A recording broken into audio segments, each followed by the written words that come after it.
There's an old saying where I come from, you can't be more Catholic than the Pope. And I ask everyone today, are you more righteous in this cause than those who must live with it and will ultimately benefit from this plan for peace? The US document is yet another pig in a poke. In essence, the Council is giving its blessing to a US initiative on the basis of Washington's promises, giving complete control over the Gaza Strip to the Board of Peace and the ISF, the modalities of which we know nothing about so far. This resolution charts a possible pathway for Palestinian self-determination after the Palestinian Authority has completed the necessary reforms. In this instance, we wish we'll be proven wrong.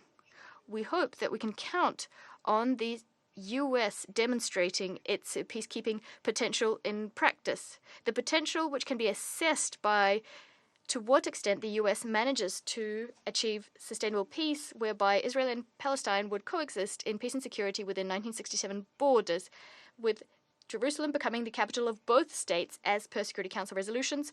Now, colleagues, we hear critics whispering of challenges. Russia has had a counterdraft. Regrettably, we've already had the unfortunate experience of seeing solutions to the Israeli-Palestinian conflict pushed through by the United States, bringing about the opposite result of what was intended. Don't say we didn't warn you.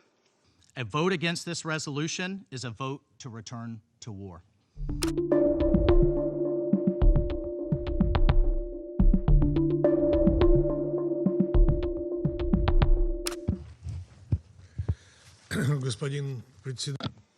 Mr. President, the Russian Federation abstained on the Security Council draft resolution prepared by the United States.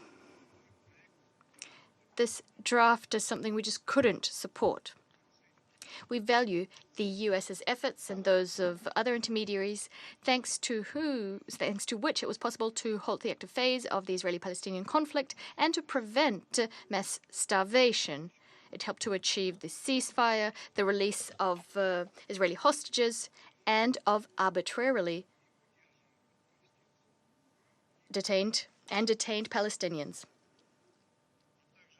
as well as to conduct an exchange of the remains of those who perished. We see that these efforts are valued both in the Middle East and throughout the world. Having said that, when we're discussing Security Council's decisions, the Security Council being the principal charter body tasked with maintaining international peace and security, well, we shouldn't forget the responsibility incumbent upon the Security Council. That is precisely why, since the very start of negotiations on the draft, we have consistently insisted on Security Council members being granted a statutory role with the requisite instruments of accountability and control. Moreover, we took as our starting point the fact that the resolution must reflect a generally recognized international legal foundation, reasserting the fundamental decisions and principles, in particular that cornerstone formula, 2 states and 2 peoples. After all, this is the very approach that was approved by an overwhelming majority in the New York Declaration, adopted following 2 fora in support of the 2-state solution. Colleagues, this is not a theoretical but a very practical issue, and it's particularly relevant given the fact that we've had ambiguous public statements coming from the highest echelons of Israel's leadership, stating that it is unacceptable to establish a Palestinian state.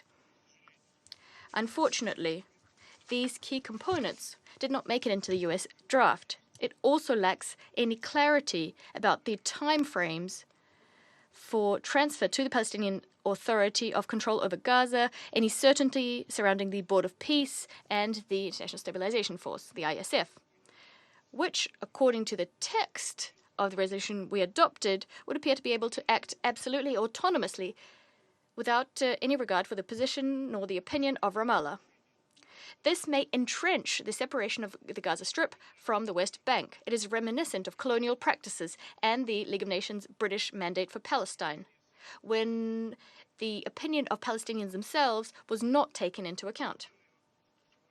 There are also questions about the mandate of the international force. According to President Trump's plan, it didn't state that plan that the ISF would be involved in demilitarizing Gaza, nor disarming local groups using all available means. However, in the resolution, the mission is endowed with these peace enforcement tasks, which could actually transform it into a party to the conflict going beyond the confines of peacekeeping. As far as we understand, not a single one of the potential troop-contributing countries agreed to this. Having said that, we'd like to note that Security Council members were in practice not given the time to do the work in good faith, nor to find compromises. Arm twisting in capitals and the twisting of delegations' arms here in New York can hardly be called working in good faith. To summarize, the U.S. document is yet another pig in a poke. In essence, the Council is giving its blessing to a U.S. initiative on the basis of Washington's promises, giving complete control over the Gaza Strip to the Board of Peace and the ISF, the modalities of which we know nothing about so far. The main thing is that this document shouldn't become a fig leaf for unbridled experiments conducted by the U.S. in Israel in the occupied Palestinian territory. It's important for it not to turn into a death knell for the two-state solution. Russia took note of Ramallah's position, as well as that of many other Arab and Muslim countries, which spoke in favor of the U.S. draft so as to avoid a resumption of bloodshed in the enclave.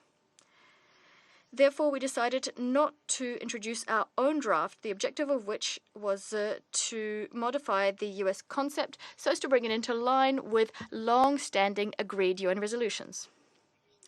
But there is no cause for celebration. Today is a sorrowful day for the Security Council. Aside from what the interested parties want, there's also the notion of the integrity of the Security Council. And today, by adopting this resolution, this integrity and the prerogatives of the Security Council were undermined. In this instance, we wish we'll be proven wrong.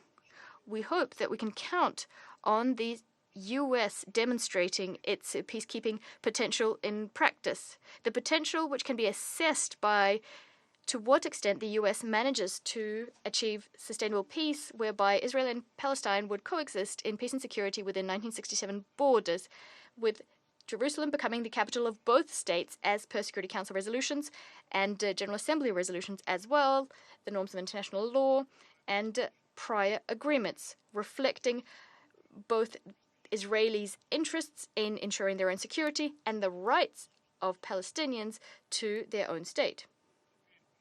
Now, the implementation of President Trump's plan falls squarely on the shoulders of its authors and supporters. First and foremost, those of the group of Arab Islamic states. The group of 8 Arab Islamic states.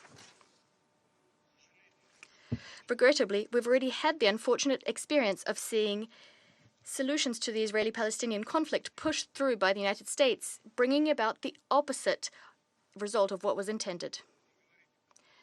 Don't say we didn't warn you. Thank you, Mr. President.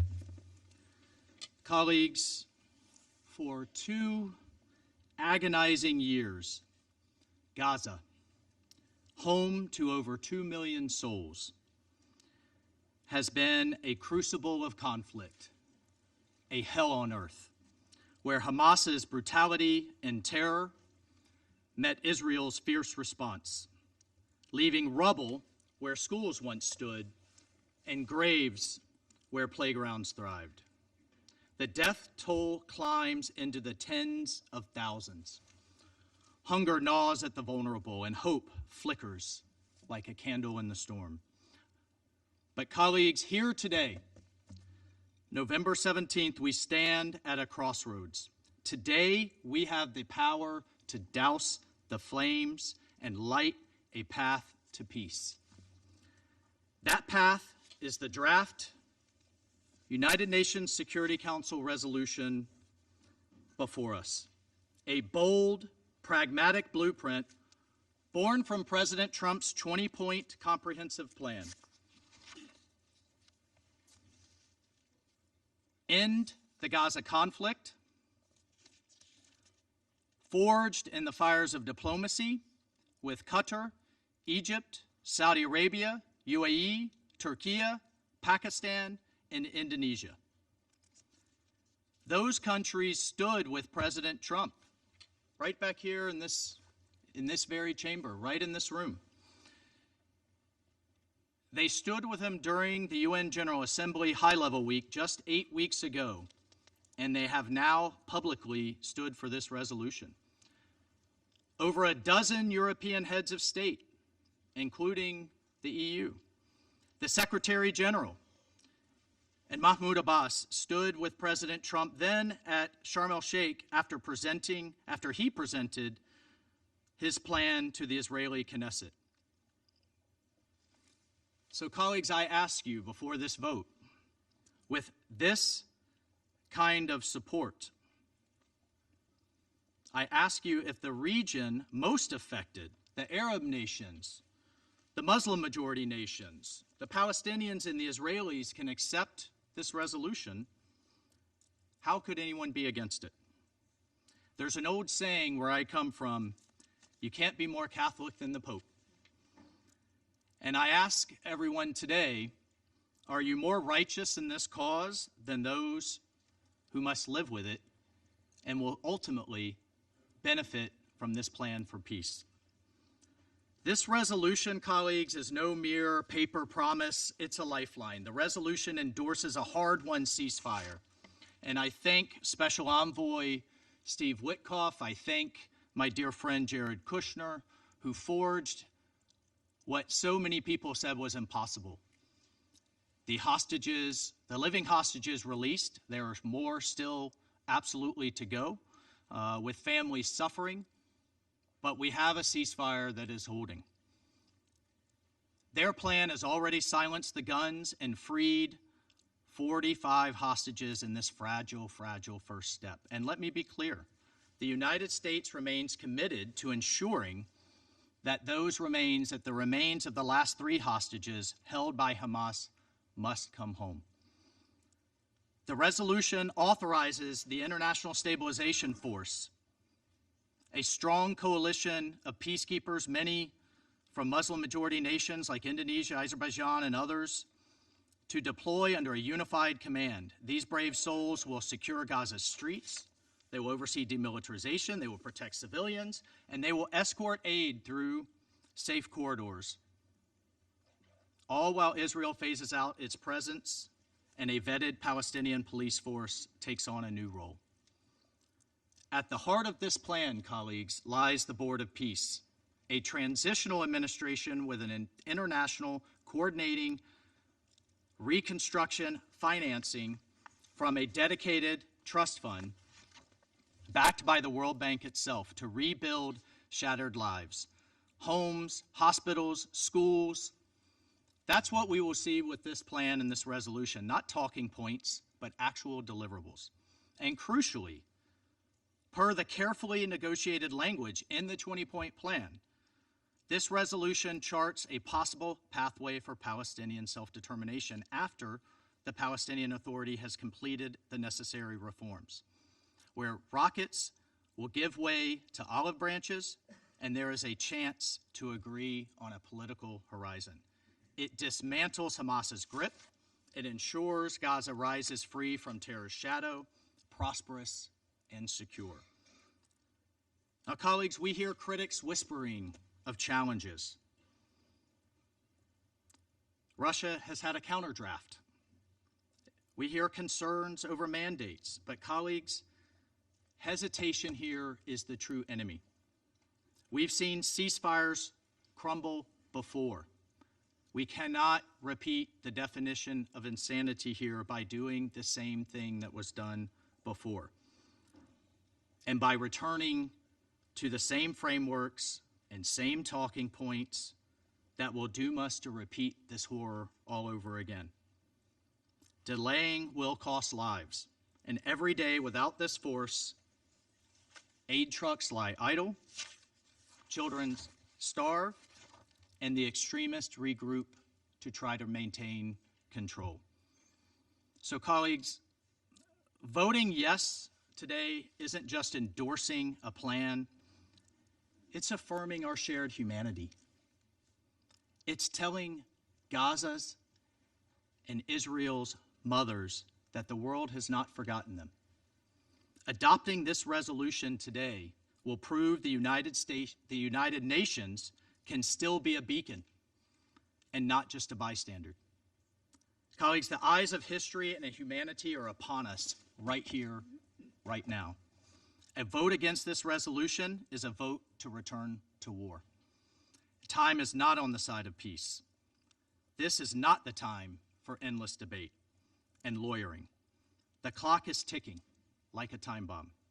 So let us vote for this resolution, not as a compromise, but as a covenant for the children of Gaza and for peace that endures and for a Middle East reborn. Mr. President, I thank you.